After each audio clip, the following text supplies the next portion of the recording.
Hello friends, welcome to study bus. आप में से बहुत सारे ऐसे एस्पिरेंट्स होंगे जो कैट का 24 एग्जाम अपना टारगेट कर रहे हैं। बहुत सारे स्टूडेंट्स होंगे जो कॉलेज के फर्स्ट या सेकंड ईयर में होंगे।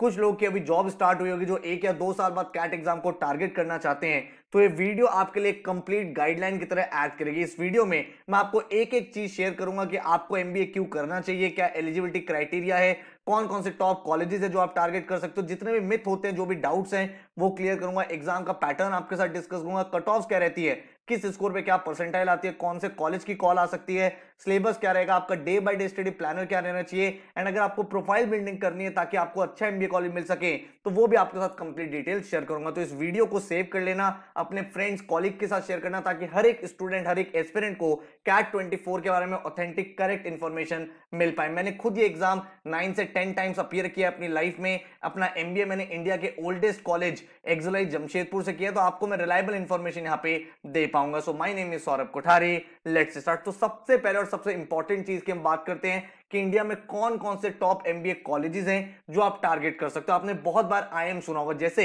इंजीनियरिंग की फील्ड में आईआईटी टॉप पे रहते हैं, वैसे ही मैनेजमेंट एजुकेशन में आईएम टॉप पे रहते हैं। इंडिया में इस समय 20 आईएम्स हैं। आईएम अहमदाबाद, बेंगलोर, कलकत्ता, जिनको एबीसी बोला जाता है, ये टॉप पे रहते हैं। उसके बाद आपका इंदौर, लखनऊ, कोईकोड रहता है। तो ये सारे के सारे जो आईएम्स हैं इनको बोला जाता है ब्लैकी आईएम्स या ओल्ड आईएम्स, ठीक है। इसके बाद अगर आप देखोगे न्यू आईएम्स, तो शिलोंग, रोहतक, उदयपुर, रांची, रायपुर, काशीपुर, ये सारे जो कॉलेजेस आपके, ये सारे के सारे कॉलेजेस आपके न्यू आईएम्स। और उसके बाद के जो आईएम्स है विशाखापट्टनम, अमृतसर, बोधगया, नागपुर, जम्मू, ये सारे के सारे आपके बेबी आईएम्स कहे जाते हैं। तो टोटल आपके सामने 20 आईएम्स है जिसमें आप एडमिशन लेके एक अच्छे करियर की स्टार्टिंग कर सकते हो। लेकिन ऐसा नहीं है कि इंडिया में सिर्फ आईएम्स है जो टॉप पर है। कुछ आईएम्स टॉप पर हैं जैसे आईएम एबीसी, बट इनके इक्विवेलेंट जो कॉलेजेस है इंडिया में जिनको हम नॉन आईएम्स बोलते हैं, उसमें आपका टॉप पे कॉल आता है FMS Delhi. FMS faculty of management studies India का बेस्ट कॉलेज है इन टर्म्स ऑफ आरओआई, सबसे कम फीस एंड हाईएस्ट प्लेसमेंट की टर्म्स में ये कॉलेज टॉप पे रहता है। यहां पे भी जो एवरेज पैकेज है वो 30 लाख प्लस रहता है। इसके बाद अगर मैं बात करूं तो आपके सामने XLi Jamshedpur and Delhi. XLi India का ओल्डेस्ट एमबीए कॉलेज है, one of the best college है पूरे इंडिया का माना जाता है। अगेन यहां पे भी जो एवरेज पैकेज है वो 30 लाख प्लस रहता है। एंड भाई ये कॉलेज एचआरएम की फील्ड में इंडिया का तो बेस्ट कहा ही जाता है, एशिया में भी बेस्ट कॉलेज बोला जाता है। इसके बाद एसपीजे मुंबई एक ऐसा कॉलेज है जो भाई लास्ट फ्यू ईयर्स में बहुत ज्यादा ग्रो हुआ है, आज की डेट में टॉप 10 कॉलेजेस की लिस्ट में आता है। एंड भाई ये कॉलेज भी आपको काफी ज्यादा इंटरेस्टिंग लग सकता है। इसके अलावा अगर मैं बात करूं तो कॉलेज आपका जेबीआईएमएस, जिसको सीईओ फैक्ट्री भी बोला जाता है। देन इसके बाद आपके सामने कॉलेज आता है एमडीआई गुड़गांव, जो अगेन एक नॉन आईएम है और बहुत ही अच्छा कॉलेज है। इसके बाद अगर मैं बात करूं तो आपके सामने ऑप्शन है आईआईटीज का। आईआईटीज में भी IIT Bombay and IIT Delhi, इनका जो मास्टर्स प्रोग्राम है, एमबीए प्रोग्राम है, काफी अच्छे से ग्रो कर रहा है। इसके बाद अगर हम लोग बात करें तो आपके सामने कॉलेज का ऑप्शन आ जाता है जो है आपका आईआईएफटी, जो भाई अगेन बहुत ही टॉप इंस्टीट्यूट है। आईएफटी के बाद आप टिस को टारगेट कर सकते हो। देन आपके सामने आईएमटी गाजियाबाद है, आईएमआई दिल्ली है, देन केजे सोमाया, एंड ऐसे बहुत सारे कॉलेजेस हैं जो आप टारगेट कर सकते हो। तो आपके सामने अपॉर्चुनिटीज बहुत सारी है। अगर आप सिर्फ आईएम्स देखोगे तो 5000 से ज्यादा सीट तो आपकी सिर्फ आईएम्स में ही अवेलेबल है। इसके अलावा नॉन आईएम्स में इतनी ही सीट्स और हैं। तो आपके सामने काफी सारी सीट्स होती है जिसमें आप एडमिशन लेके मैनेजमेंट की फील्ड में अपना करियर बना सकते हो। लेकिन मैनेजमेंट की फील्ड में करियर बनाने से पहले आपके माइंड में एक इंपॉर्टेंट क्वेश्चन जिसका आंसर आपको पता होना चाहिए कि भाई आपको एमबीए करना क्यों है। एमबीए करने के मल्टीपल रीजंस हो सकते हैं। जैसे मान लो आप में से कोई स्टूडेंट है जो कॉलेज के सेकंड ईयर में, फर्स्ट ईयर में, और उसका माइंडसेट है सर मुझे कॉलेज की अपनी पढ़ाई कंप्लीट कर लेनी है, उसके बाद ही मुझे अपनी कॉर्पोरेट जर्नी स्टार्ट करनी है। तो स्टडीज कंप्लीट करने के बाद आप अपना कॉर्पोरेट करियर स्टार्ट करना चाहते हो, ये एक रीजन हो सकता है। दूसरा एक रीजन हो सकता है कि सर मुझे ना अपने करियर में हायर पोजीशन में पहुंचना है, मैं अभी बेसिक क्लरिकल जॉब कर रहा हूं, मुझे अपनी कंपनी में ग्रोथ चाहिए, मुझे प्रमोशन चाहिए, जहां पे एमबीए एक बहुत इंपॉर्टेंट रोल प्ले करता है और इस वजह से शायद आप एमबीए करना चाहोगे। देन आपके सामने एक ऑप्शन होता है सर मुझे अपना करियर स्ट्रीम चेंज करना है, मैं अभी टेक रोल में हूं, मुझे वहां से शिफ्ट करना है, मुझे वहां से स्विच करना है, और ये एक अच्छा लॉन्च पैड बन जाता है एमबीए, जिसके बाद आपको अच्छी अपॉर्चुनिटीज मिल जाती है। देन फोर्थ ऑप्शन ये हो सकता है सर मुझे मैनेजमेंट करना सीखना है, मेरा फैमिली बिजनेस है या फिर जिस कंपनी में मैं हूं वहां पे मेरी मैनेजमेंट स्किल, मेरी पीपल स्किल अच्छी नहीं है, तो वो एक रीजन हो सकता है। एक रीजन बहुत बच्चों का जो कॉमन होता है, सर प्लेसमेंट बहुत स्ट्रांग होती है। अगर आप एक टॉप आईएम में, टॉप एमबी कॉलेज में एडमिशन ले लो, 25-30 लाख का पैकेज लग जाता है जो मेरे करियर ट्रांजिशन में काफी ज्यादा हेल्पफुल हो सकता है, वो एक रीजन हो सकता है। इसके अलावा एक और रीजन हो सकता है, सर मुझे अपना बिजनेस करना है, मुझे एंटरप्रेन्योरशिप करनी है, मुझे स्टार्टअप करना है, लेकिन मुझे पता नहीं है कहां से स्टार्ट करूं, मुझे मार्केटिंग के बारे में ज्यादा नॉलेज नहीं है, मुझे फाइनेंस के बारे में ज्यादा नॉलेज नहीं है, लेकिन मुझे अपना बिजनेस लॉन्ग रन में करना है, तो वहां पे भी एमबीए एक मेजर इंपॉर्टेंट रोल प्ले कर सकता है। तो क्वेश्चन सबसे पहले यही है आपके सामने कि आप एमबीए करना क्यों चाहते हो। एक बार ये क्लैरिटी डेवलप हो गई तो आपके जो डिसीजंस हैं, आपकी जो डायरेक्शन है बहुत बेटर आप पे होती चली जाएगी। इसके बाद अगर हम लोग बात करें तो कुछ मेजर मिथ होते हैं जो भाई एक एमबीए एस्पिरेंट को बहुत ज्यादा कंफ्यूज करते हैं, वो सारे के सारे मिथ मैं यहां पे वन बाय वन क्लियर कर देता हूं। पहला क्वेश्चन ये होता है, सर अगर मुझे एक टॉप कॉलेज में जाना है तो मेरा 10-12 ग्रेजुएशन बहुत ही ज्यादा स्ट्रांग होना चाहिए, अगर मेरा एवरेज प्रोफाइल है तो मैं एक अच्छे एमबीए कॉलेज में नहीं जा सकता। ये एब्सोल्युटली रॉन्ग बात है। मान लो आपकी ऐसी प्रोफाइल है कि 10th में आपका 65% है, 12th में आपका 60% है, ग्रेजुएशन आपका 58% है, अब ये एक बहुत ही एवरेज प्रोफाइल है, बट ये बच्चा भी एक ड्रीम एमबीए कॉलेज में जा सकता है। इसके दो प्रोसेस है। कैसे? पहला प्रोसेस, अगर आप आईएम्स की बात करोगे तो वहां पे जो शॉर्टलिस्ट आती है वो कंपोजिट स्कोर के बेसिस पे आती है। कंपोजिट स्कोर कैसे निकलता है किसी भी कैंडिडेट का? उसमें उसके 10th के स्कोर काउंट होता है, 12th काउंट होता है, ग्रेजुएशन काउंट होता है, उसका वर्क एक्सपीरियंस काउंट होता है, वर्क एक्सपीरियंस के बाद आपकी एकेडमिक डाइवर्सिटी क्या है, प्रोफाइल क्या है, वो काउंट होती है, देन आपकी जेंडर डाइवर्सिटी क्या है, एंड देन आपका कैट में क्या स्कोर आया जो इसका एंट्रेंस एग्जाम होता है। तो अगर मान लो आपका 10-12 ग्रेजुएशन स्ट्रांग है तो किसी बच्चे को कॉल आ जाएगी कम परसेंटाइल पे भी, लेकिन अगर मान लो आपका 10-12 ग्रेजुएशन एवरेज है जैसे कि मैंने यहां पे ऊपर लिखा हुआ है, तो आपको कैट में काफी अच्छा स्कोर करना पड़ेगा। तो कहने का मतलब यह है कि भाई अगर आप कैट में अच्छा स्कोर कर लेते हो तो पुराने सारे पाप आपके माफ हो जाते हैं। सेकंड इंपॉर्टेंट चीज ये है कि इंडिया में बहुत सारे ऐसे कॉलेजेस हैं जो कहते हैं भाई मुझे आपकी प्रोफाइल से फर्क ही नहीं पड़ता, मुझे सिर्फ और सिर्फ एंट्रेंस में नंबर चाहिए। जैसे एफएमएस है, एफएमएस कहता है कि भाई कैट में आप 98.5 लेके आओ, 99 लेके आओ, एंड हम आपको इंटरव्यू कॉल देंगे, उसके बाद आप इंटरव्यू परफॉर्म करो, एडमिशन लो, हमें फर्क नहीं पड़ता आपने अपने इससे पहले क्या चीजें करी है। सिमिलरली अगर मैं एक्सेलराई की बात करूं, एक्सेलराई कहता है आप जैट एग्जाम को क्रैक करो, जैट में आप 93-94 लेके आओ, हम आपको इंटरव्यू कॉल देंगे, उसके बाद आप इंटरव्यू परफॉर्म करो, हमें उससे पहले के बैकग्राउंड से कोई मतलब नहीं है। कुछ कॉलेजेस ऐसे हैं जो आपकी प्रोफाइल को कंसीडर भी करते हैं, जैसे एसपी जैन हो गया, देन आपका बिटसॉम हो गया, देन आपके सामने ग्रेट लेक्स हो गया, देन आपका गोवा इंस्टीट्यूट ऑफ मैनेजमेंट हो गया, देन आईएमटी गाजियाबाद हो गई। ये आपकी थोड़ी बहुत प्रोफाइल देखते हैं, लेकिन इन कॉलेजेस में भी क्या होता है, या तो आपकी प्रोफाइल अच्छी हो, जैसे अगर मैं एसपी जैन की बात करूं, आपकी प्रोफाइल बहुत स्ट्रांग है तो आपको 85 परसेंटाइल पे एडमिशन मिल जाएगा, लेकिन अगर आपकी प्रोफाइल अच्छी नहीं है तो आपको 95 प्लस लाना पड़ता है, उसके बाद आपको इंटरव्यू का मौका मिलता है। तो अगर आपकी प्रोफाइल स्ट्रांग है तो कहीं कहीं आपको हेल्प करेगा, बट ये एब्सोल्युटली गलत बात है, ये एब्सोल्युटली मिथ है कि जिस बच्चे का प्रोफाइल अच्छा है सिर्फ वही एमबीए कर सकता है। No, it is absolutely wrong. Second myth मेरे सामने क्या है, सर वर्क एक्सपीरियंस मैंडेटरी होता है क्या? ऐसा बिल्कुल भी नहीं है। अगर आप किसी भी एमबीए कॉलेज का डेटा उठाओगे तो वहां पे आप जब बैच प्रोफाइल में जाओगे तो आपको पता चलेगा 0 ईयर्स वाले बहुत सारे बच्चे होते हैं जिनको हम फ्रेशर्स बोलते हैं, काफी क्वांटिटी में स्टूडेंट्स आते हैं। देन उसके बाद 1 ईयर वाले बहुत सारे बच्चे होते हैं, देन 2 ईयर वाले बहुत सारे बच्चे होते हैं, 3 ईयर वाले बहुत सारे बच्चे होते हैं, 4 ईयर वाले बहुत सारे स्टूडेंट्स होते हैं, 5 ईयर वाले बहुत सारे स्टूडेंट्स होते हैं, एंड जिनका 5 ईयर से ऊपर एक्सपीरियंस होता है वो कंपैरेटिवली कम होते हैं, फिर वो 1 ईयर एमबीए में चले जाते हैं। ठीक है, तो ये आपका पूरा प्रोसेस रहता है। हर एक एमबीए कॉलेज मेक श्योर करता है कि उसके कॉलेज में डाइवर्सिटी हो, उसमें 0 ईयर्स वाले भी बच्चे हो, उसमें वर्क एक्सपीरियंस वाले बच्चे भी हो, ताकि जो लर्निंग एक्सपीरियंस है वो बहुत ज्यादा बेटर हो। देन आपके सामने थर्ड इंपॉर्टेंट मिथ जो है जो आपको क्लियर करना है। काफी सारे बच्चे बोलते हैं सर मैं कैट एग्जाम की तैयारी तो कर लूं, लेकिन अगर मेरा एग्जाम किसी वजह से खराब हो गया तो मेरा तो पूरा ईयर वेस्ट हो जाएगा। ऐसा बिल्कुल भी नहीं है। आपको अगर एक टॉप एमबीए कॉलेज में जाना है तो आपके सामने 8 से 10 मेजर एग्जाम होते हैं जो विद इन 2-3 मंथ्स आपके कंडक्ट होते हैं, एंड आपकी जो प्रिपरेशन है 70 to 80% हर एक एग्जाम की एब्सोल्युटली सेम होती है। आपको जो सबसे इंपॉर्टेंट सबसे पॉपुलर एग्जाम है वो डेफिनेटली कैट है, लेकिन कैट के बाद आपके सामने जैट का एग्जाम होता है, आईएफटी का पेपर होता है, देन एनमैट का एग्जाम होता है, उसके बाद स्नैप का पेपर होता है, उसके बाद सीमैट का एग्जाम होता है, सीईटी का एग्जाम होता है, देन आपके सामने टिसनेट का पेपर होता है, देन एक्सजीएमटी का एग्जाम होता है, उसके बाद आपके सामने एसआरसीसी का पेपर होता है, माईकैट का एग्जाम होता है, जीमैट का पेपर होता है। इतने सारे एग्जाम्स होते हैं, इन एग्जाम में से आप कोई भी एग्जाम क्रैक करके एक अच्छे एमबीए कॉलेज में एडमिशन ले सकते हो। देन मेरे सामने फोर्थ मिथ आता है। फोर्थ मिथ है सर मेरा मैथ्स वीक है, मैं तो एमबीए कर ही नहीं सकता, ये एब्सोल्युटली अगेन गलत बात है। क्यों? आप में से बहुत सारे बच्चे के माइंड में डाउट होगा, सर मैंने तो 10th के बाद मैथ्स पढ़ा ही नहीं, या फिर मैथ्स मेरे पास था भी लेकिन मैंने उतने तरीके से नहीं पढ़ा, तो क्या मैं कैट जैसे एग्जाम को क्रैक कर पाऊंगा? The answer is absolutely yes. क्यों? क्योंकि जो सिलेबस होता है उसमें आपका कोर मैथ्स नहीं आता, उसमें आपका इंटीग्रेशन, डिफरेंशिएशन, ये सब चीजें नहीं पूछी जाती है। वहां पे आपका एप्टीट्यूड टेस्ट होता है। एप्टीट्यूड मतलब जो आपने 10th तक की मैथ्स पढ़ी हुई है, जैसे कि अरिथमेटिक हो गया, time speed distance, profit and loss, percentages, simple and compound interest, geometry में ट्राइंगल, सर्कल्स, पॉलीगॉन्स, तो जो आपने अप टू 10th पढ़ा हुआ है वही आपका मेजर सिलेबस रहता है, उसी में से क्वेश्चन पूछे जाते हैं। तो डेफिनेटली आप इस चीज को इंप्रूव कर सकते हो। एमबीए जैसे एग्जाम्स को क्रैक करने के लिए, चाहे वो कैट हो जैट हो, आपको 500 आवर्स की स्टडी लगती है। अगर आप 500 आवर डिवोट कर सकते हो तो आप इन एग्जाम्स को बहुत आराम से क्रैक कर सकते हो, कोई भी चैलेंज आपके सामने नहीं आएगा। ठीक है, तो ये जो मेजर 4 मिथ थे मैंने आपके सामने क्लियर करे। अब हम लोग मूव ऑन करते हैं एलिजिबिलिटी क्राइटेरिया की तरफ। सबसे पहली चीज है, कौन बच्चा इस एग्जाम को दे सकता है? तो कोई भी स्टूडेंट जो अपने फाइनल ईयर ऑफ ग्रेजुएशन में, कहां पे है?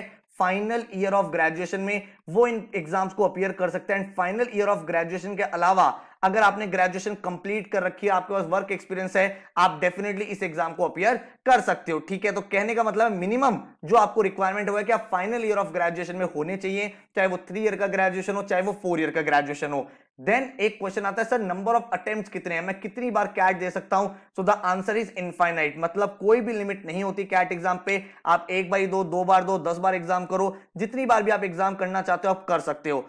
थर्ड इंपॉर्टेंट चीज जो आपको समझनी है कि एलिजिबिलिटी क्राइटेरिया, कौन कौन बच्चे एग्जाम दे सकते हैं। तो आपकी जो ओवरऑल परसेंटेज होनी चाहिए ग्रेजुएशन में वो 50% अबव होनी चाहिए। ठीक है, तो आप ये मेक श्योर करना, अगर आप अभी करेंटली कॉलेज में हो तो आपकी जो ओवरऑल परसेंटेज हो 50 से ऊपर होनी चाहिए। 10th 12th की परसेंटेज काउंट नहीं होती है एग्जाम के टाइम, आपको सिर्फ और सिर्फ अपनी ग्रेजुएशन में 50% अचीव करना है एंड आप इन सारे के सारे एग्जाम्स के लिए कंफर्टेबली एलिजिबल हो जाओगे। ठीक है, देन अब हम लोग आगे सेगमेंट की तरफ मूव करते हैं। सर प्रोफाइल बिल्डिंग करे कैसे? जो आपने एक टर्म सुनी है एमबीए प्रोफाइल बिल्डिंग, उसके लिए क्या क्या चीजें फॉलो करनी है? तो आपके लिए सबसे पहले जैसे मैंने बताया 10 12 ग्रेजुएट स्कोर मैटर करते हैं, तो अगर आप अभी ग्रेजुएशन में हो तो अपने स्कोर्स को इंप्रूव करो। सेकंड चीज, आप वर्क एक्सपीरियंस से भी अपनी प्रोफाइल बनाते हो, तो अगर आप जॉब कर रहे हो तो जॉब के साथ ही अपनी एमबीए की प्रिपरेशन करो, क्योंकि जो वर्क एक्सपीरियंस है वो आपके प्रोफाइल में काउंट होता है। अगर आपके पास ये दोनों चीजें नहीं है तो आप अदर चीजें भी कर सकते हो, जैसे सर्टिफिकेट कोर्सेज। आपने कहा मुझे एमबीए इन फाइनेंस करना है, मार्केटिंग करना है, एचआर करना है, तो आप सर्टिफिकेट कोर्सेज कर सकते हो, जिसके बाद आपकी प्रोफाइल स्ट्रांग हो जाती है। सर्टिफिकेट कोर्सेज आप मल्टीपल प्लेटफॉर्म पे कर सकते हो। हमारे भी प्लेटफॉर्म है skillbus.in, यहां पे 18+ कोर्सेज है, एक्सेल का, डिजिटल मार्केटिंग का, कम्युनिकेशन का, डेटा साइंस, मशीन लर्निंग, जो भी कोर्स आपको अच्छा लगता है आप जाओ प्लेटफॉर्म पे, आप डेमो लेक्चर्स देखो एंड हर एक कोर्स सर्टिफाइड कोर्स, आपको सर्टिफिकेशन यहाँ पे मिल जाता है, आप चेकआउट करके प्लान कर सकते हो। देन आप इंटर्नशिप्स कर सकते हो, 2 मंथ्स की इंटर्नशिप्स होती है, 3 मंथ्स की इंटर्नशिप्स होती है, ये भी आपके प्रोफाइल में काफी ज्यादा वैल्यू एडिशन करती है। लाइव प्रोजेक्ट कर सकते हो, कोई 1 मंथ का छोटा लाइव प्रोजेक्ट, अपना कोई बिजनेस, अगर आपका कोई फैमिली बिजनेस है, एंटरप्रेन्योरशिप है, आप अपने लेवल पे कुछ कर रहे हो, वो भी आपके प्रोफाइल में काउंट होता है। या फिर आपको कम टाइम में आप वीकेंड में टाइम दे सकते हो, आप कहीं पे वॉलंटियर कर सकते हो किसी एनजीओ वगैरह में, वो भी हेल्प करता है। आप कोई नई लैंग्वेज सीख सकते हो, जर्मन हो गया, स्पेनिश हो गया, फ्रेंच हो गया, ये चीज भी आपके प्रोफाइल में हेल्प करती है। अपनी कम्युनिकेशन स्किल्स को बेटर कर लो, टोस्ट मास्टर जैसे क्लब होते हैं, टोस्ट मास्टर क्लब ज्वाइन कर लो, वहां पे भाई पब्लिक स्पीकिंग की ट्रेनिंग होती है, वहां पे लोग आके बोलते हैं, सर्टिफिकेशंस मिलते हैं, तो वो चीज आपको हेल्प कर सकती है। आप कॉन्फ्रेंसेस अटेंड कर सकते हो, कोई सेमिनार हो रहा है, कोई कॉन्क्लेव हो रही है,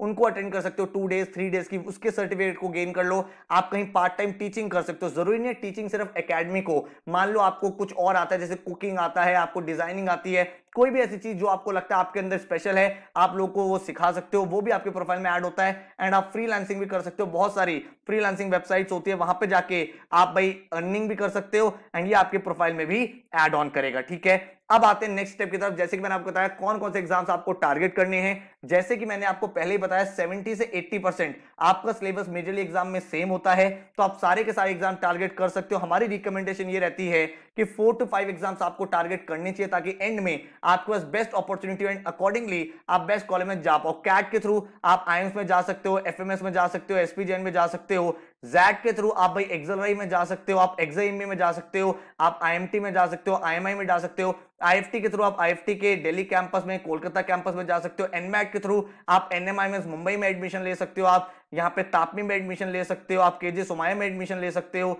इसके अलावा अगर आप सिम्बायोसिस की बात करोगे, स्नैप का पेपर, उसके थ्रू आप एसआईबीएम पुणे में जा सकते हो, एससीएमएच आरडी में जा सकते हो जो अच्छा कॉलेज है। देन अगर आप सीमैट की बात करोगे उसके थ्रू आप जेबीआईएमएस में एडमिशन ले सकते हो, आप गोवा इंस्टीट्यूट ऑफ मैनेजमेंट में जा सकते हो, आप ग्रेट लेक्स इंस्टीट्यूट में जा सकते हो। देन टिस के थ्रू आप Tata institute of social sciences में एडमिशन ले सकते हो। सीईटी के थ्रू आप महाराष्ट्र के जो टॉप कॉलेजेस है, जेबीआईएमएस हो गया, सिमश्री हो गया, इसमें एडमिशन ले सकते हो। एसआरसीसी के थ्रू आप एसआरसीसी जीबीओ का प्रोग्राम में एडमिशन ले सकते हो। इसके अलावा जैसे एक्सजीएमटी का पेपर हो गया, उसमें आप भाई एग्जाम में एडमिशन ले सकते हो। आप माइकैट एग्जाम के थ्रू माइका में एडमिशन ले सकते हो। ठीक है, तो काफी सारे ऑप्शंस आपके सामने अवेलेबल है। अब अगर हम आगे बात करें कि एग्जाम का पैटर्न क्या रहता है, तो कैट एग्जाम की अगर मैं बात करूं तो आपके सामने टोटल 3 सेक्शन रहते हैं, वर्बल का, एलआरडी, क्वांट्स का। तीनों सेक्शन के लिए आपको 40-40 मिनट्स मिलते हैं। एंड वर्बल में आपके 24 क्वेश्चन होते हैं, जिसमें आपके मेजरली आरसीज होते हैं, जिसको रीडिंग कॉम्प्रिहेंशन बोलते हैं। उसके बाद कुछ क्वेश्चन पैरा समरी के होते हैं, कुछ क्वेश्चन आपके पैरा कंप्लीशन के होते हैं, कुछ क्वेश्चंस आपके पैरा जंबल्स के होते हैं। एंड रिसेंटली एक नया टॉपिक आना स्टार्ट हुआ है, ऑड वन आउट। तो ये आपका मेजर वर्बल का सिलेबस रहता है। यहां पे वोकैबुलरी ग्रामर आपसे नहीं पूछा जाता। एलआरडीआई की बात करें तो टोटल आपके सामने 4 सेट्स आते हैं, जिसमें से भाई आपके 3 सेट जनरली एलआर के होते हैं, 1 सेट डीआई का होता है। जरूरी नहीं है यही रहे, कभी ऐसा भी हो सकता है 2 एलआर हो 2 डीआई हो, बट मोर और लेस ऐसा पैटर्न रहता है। जो आपके टॉपिक्स होते हैं वो tables and caselet, charts and diagrams, games and tournament, critical path, linear arrangement, truth and lie, ये सब चीजें रहती हैं। उसके बाद क्वांट्स की अगर बात करें तो क्वांट्स में आपके जो मेजर मॉड्यूल्स रहते हैं वो अरिथमेटिक के क्वेश्चंस काफी पूछे जाते हैं। देन ज्योमेट्री आपके सामने आता है।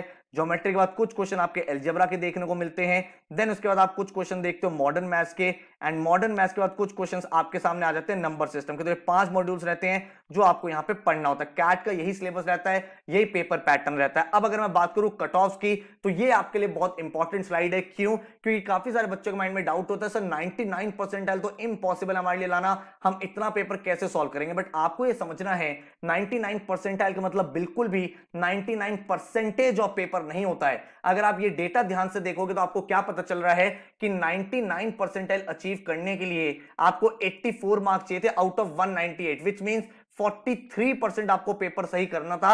अगर आप इतना पेपर कर दो तो आपका यहां पे 99 परसेंटाइल बन जाता है, जो आपकी ड्रीम परसेंटाइल होती है। सिमिलरली अगर आप 98 परसेंटाइल देखोगे तो 75 मार्क्स पे आउट ऑफ 198, और ये एक्चुअल डेटा है कैट का, एक्चुअल रिजल्ट है ये। इस नंबर पे इतनी परसेंटाइल बच्चों की आई है।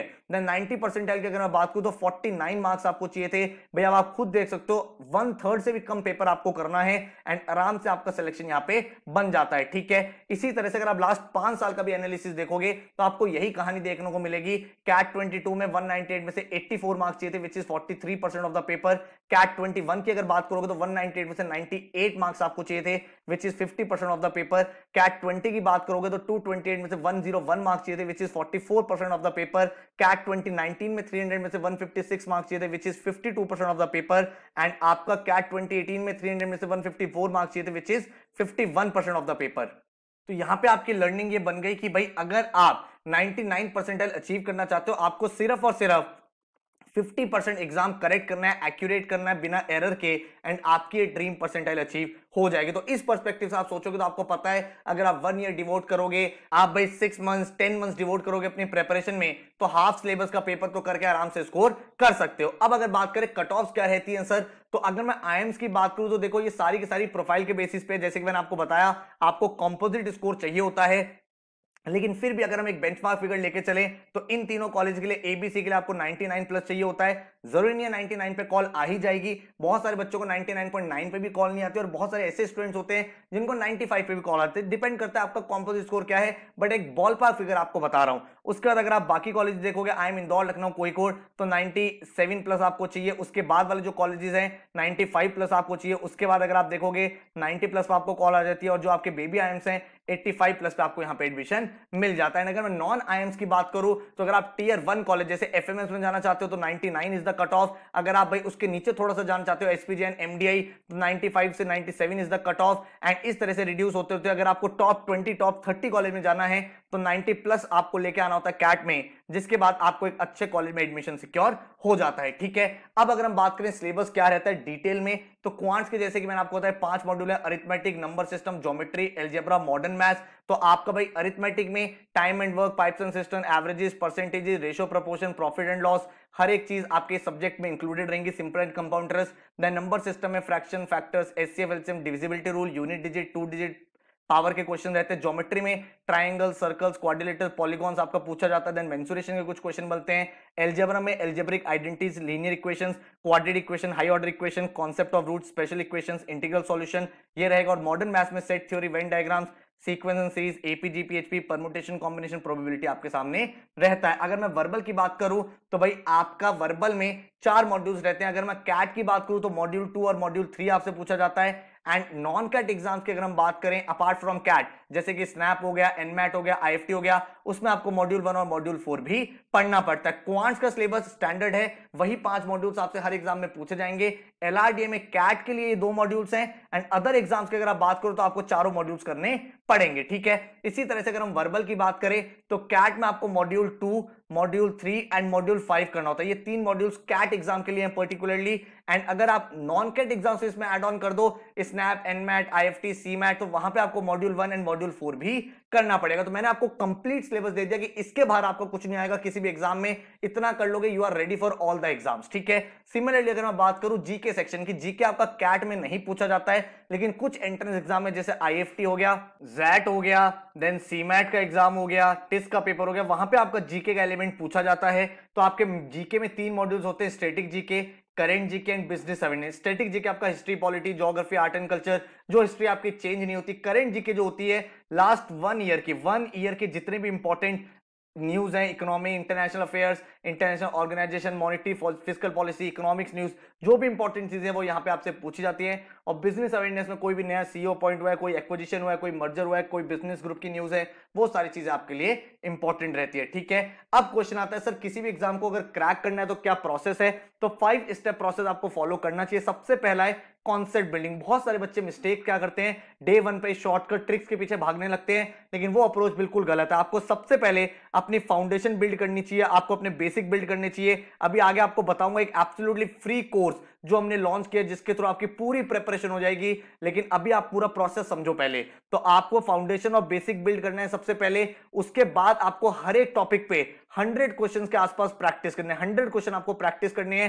फिर आपको स्पीड बिल्डिंग की तरफ जाना है कि ऑप्शन अप्रोच से क्वेश्चन कैसे जल्दी सॉल्व हो सकता था, एलिमिनेशन टेक्निक कैसे यूज हो सकती थी, सब्स्टिट्यूशन कैसे लग सकता था, ताकि भाई अब आपका टाइम टेकन पर क्वेश्चन रिड्यूस हो।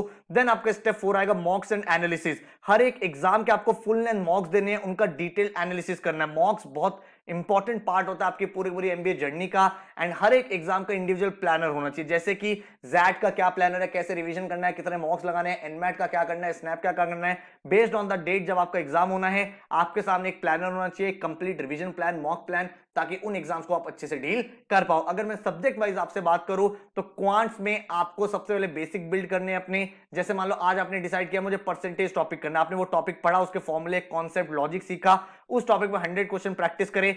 वीक के एंड में आपने टॉपिक टेस्ट दिए। इस वीक मान लो आपने 2 टॉपिक करे, एक परसेंटेज करा, एक रेशियो प्रोपोर्शन करा, तो सैटरडे संडे में आपने उसके टॉपिक टेस्ट लगा लिए टाइमर वाले, ताकि आपको पता चल पाए, रिवीजन भी हो जाए, आप अपनी स्ट्रेटजी बना के डिफरेंट अप्रोचेस भी सीख पाओ। देन अगर मैं वर्बल और एलआरडीए की तरफ मूव करूं तो सबसे पहले आपको एलआरडीए में अपने बेसिक बिल्ड करने हैं। गेम्स एंड टूर्नामेंट क्या होता है, नॉकआउट टूर्नामेंट क्या होता है, एलिमिनेशन राउंड क्या होता है, राउंड रॉबिन क्या होता है, कॉन्सेप्ट आपके स्ट्रांग होने चाहिए। डेली की हैबिट डालो 2 सेट करने की, 2 एलआरडीए के सेट आपको डेली करने हैं। उसमें अराउंड 30 मिनट, 40 मिनट, 50 मिनट जितने भी लगे, स्टार्टिंग में आपको टाइम को लेकर टेंशन नहीं लेनी। 2 सेट आप सॉल्व करो एंड देन उसके बाद आप पास्ट 5 ईयर पेपर करो। कैट के लास्ट के 5 साल के पेपर जरूर कर लेना एलआरडीए में, क्योंकि बहुत सारे ऐसे क्वेश्चन होते हैं जो किसी भी टॉपिक से नहीं होते, वो अपने आप में एक टॉपिक होता है, वो सब चीजों की लर्निंग भी आपको मिल जाएगी। देन टाइमर बेस्ड टेस्ट आपको लगाना है, ताकि आप ये आइडेंटिफाई कर पाओ कि एग्जाम में आपको कौन सा सेट करना और कौन सा सेट नहीं करना। देन अगर हम बात करें वर्बल की, तो वर्बल में भी आपने अपने फंडामेंटल्स बिल्ड कर लिए भाई। डिफरेंट टाइप ऑफ आरसीज क्या होते हैं, स्ट्रॉन्ग आर्गुमेंट क्या होता है, वीक आर्गुमेंट क्या होता है, इंप्लिसिट एक्सप्लिसिट स्टेटमेंट क्या होता है। एक स्टेप आपको जो फॉलो करना है एडिशनल, वो है न्यूज़पेपर रीडिंग। आपको क्या चीज फॉलो करनी है कि भाई एडिटोरियल्स पढ़ने हैं न्यूज़पेपर के। और न्यूज़पेपर कौन सा रीड करना है, आप मिंट रीड कर सकते हो, इंडियन एक्सप्रेस रीड कर सकते हो या फिर आप हिंदू रीड कर सकते हो। 3 न्यूज़पेपर मैं आपको रिकमेंड कर रहा हूं। अगर आप न्यूज़पेपर रीडिंग नहीं करना चाहते तो भाई आप गूगल पे जा सकते हो, एऑन एसेज रीड कर सकते हो, ठीक है, वहां पे भी आपको काफी ज्यादा एक्सपोजर मिल जाएगा। तो ये चीजें आपको डेफिनेटली फॉलो करनी है। डेली 1 आरसी आप सॉल्व करो एंड देन वीकेंड में टाइमर बेस्ड टेस्ट दो जिसमें आपके नॉन आरसी टॉपिक जैसे पैरा समरी, पैरा कंप्लीशन, ये सब चीजें भी कवर अप होती चली जाएंगी। विद इन 3 to 4 मंथ्स आप अपना पूरा सिलेबस बेसिक से एडवांस तक कर लोगे। उसके बाद कांस्टेंट मॉक्स लगाओ, प्रीवियस ईयर के पेपर करो, एडवांस लेवल की वर्कशॉप करो, ये सारी चीजें आपकी कंप्लीट हो जाएगा। अब इसकी साथ तैयारी कैसे करें, तो इसके लिए हमने एक एब्सोल्युटली फ्री ऑफ कॉस्ट हर एक बच्चे के लिए बैच लॉन्च कर दिया है, बूस्टर बैच, जिसके थ्रू लाखों हजारों बच्चे तैयारी कर रहे हैं। ये बैच में क्या हो रहा है, इस बैच में कंप्लीट डिटेल्ड वीडियो लेक्चर्स है आपके क्वांट्स का, एलआरडीए का, वर्बल का, जीडीपीआई, वैट, जीके, पूरे की पूरी मैंने प्लेलिस्ट बना दी है। क्वांट्स में आपके topic wise topic detail video lecture है, जिसके बाद आपके फंडामेंटल बेसिक इतने स्ट्रांग हो जाएंगे कि आप उसके बाद कोई भी बुक उठा लो, उसके क्वेश्चन आप अटेम्प्ट कर पाओगे, मॉक्स में क्वेश्चन प्रैक्टिस कर पाओगे एंड आपके फंडामेंटल बहुत ज्यादा सॉलिड हो जाएंगे। नीचे मैंने डिस्क्रिप्शन में 5 प्लेलिस्ट के लिंक दे दिए हैं जिसमें आपके पूरे के पूरे सिलेबस की कवरेज है। और ये कोई वीडियो लेक्चर 5 मिनट 10 मिनट के नहीं है, ये पूरे 1 आवर 2 आवर्स के वीडियो लेक्चर है, ताकि भाई आपकी जो लर्निंग है बहुत ज्यादा स्ट्रांग हो। इसमें पूरा syllabus with in next 6 months add कर दिया जाएगा। कॉन्स्टेंटली वीडियोस आ रही हैं, तो इन प्लेलिस्ट को जरूर सेव कर लेना, आपकी पूरी प्रिपरेशन यहां से हो जाएगी। इसके अलावा हमारे पेड कोर्सेज भी हैं एंड पेड कोर्स डिफरेंट कैसे हैं, जो बूस्टर बैच है वो एक तरह से ऐड ऑन है, यहां पे आपके बेसिक बिल्ड हो गए हैं। अब जो पेड लेक्चर्स है वो बिल्कुल अलग है, वहां पे न्यू क्वेश्चंस है, एडवांस लेवल की प्रैक्टिस है, प्रीवियस ईयर के क्वेश्चन पेपर हमने वहां पे सॉल्व करे हुए हैं, आपको ई बुक्स मिलती है फॉर प्रैक्टिस क्वेश्चन, आपको डाउट फोरम मिलता है। भाई पूरी जर्नी में बहुत सारे क्वेश्चन में डाउट आता है, वो सारे डाउट फोरम आपको मिल जाते हैं। All India national mock test series मिलती है विद डिटेल एनालिसिस, टॉपर के वीजा आप कहां स्टैंड करते हो। आपने अगर एक बार हमारा कोई कोर्स ज्वाइन कर लिया, उसके अलावा कोई बुक, कोई टेस्ट सीरीज, कोई कोचिंग नहीं चाहिए, क्योंकि फुल फ्लेजेड तैयारी हम आपको कराते हैं। हमारी लाइव क्लासेस भी होती है, हमारे पेन ड्राइव कोर्स भी होते हैं। आपको जो भी चीज अच्छी लगे आप फ्यूचर में ज्वाइन कर सकते हो। आपको पोर्टल का एक्सेस मिलता है जहां पे हर एक टॉपिक पे easy, moderate, advance topic test बना हुआ है टाइमर वाला, उनके सॉल्यूशंस, कंप्लीट प्रैक्टिस आपकी हो जाती है। हर एक टॉपिक, हर एक सब्जेक्ट बिल्कुल बेसिक से एडवांस लेवल तक आपको इस पेड बैच में पढ़ाया जाता है। तो पेड बैच की नॉलेज अगर आपको गेन करनी है तो इस नंबर पे आप व्हाट्सएप कर सकते हो, कॉल कर सकते हो 9958937705 पे। जो भी लेटेस्ट बैच स्टार्ट हो रहा है आपको उसकी इंफॉर्मेशन प्रोवाइड कर दी जाएगी। कुछ और जानना चाहते हो तो ये हमारी वेबसाइट है studybus.co.in, यहां पे जाके भी आप सारे के सारे डिटेल्स चेकआउट कर सकते हो। नीचे डिस्क्रिप्शन में मैंने आपको फ्री बूस्टर बैच का लिंक दे दिया, आराम से आप जाओ, वो यूट्यूब पे एब्सोल्युटली फ्री है। आप लेक्चर्स देखो, समझो, सीखो एंड कुछ और क्वेश्चन है, डाउट है तो भाई आप हमें व्हाट्सएप पे कॉल मैसेज भी कर सकते हैं। आई होप ये वीडियो आपके लिए काफी हेल्पफुल रही हुई, कंप्लीट गाइडलाइन की तरह एक्ट किया होगा। जो भी इंपॉर्टेंट क्वेश्चन, कंफ्यूजन रहे होंगे वो सारे यहाँ पे क्लियर हो गए होंगे। कोई और डाउट या क्वेश्चन है तो नीचे कमेंट कर देना, उसके ऊपर भी रिसर्च करके हम आपके लिए वीडियो बना देंगे। So all the very very best, thank you so much and take care.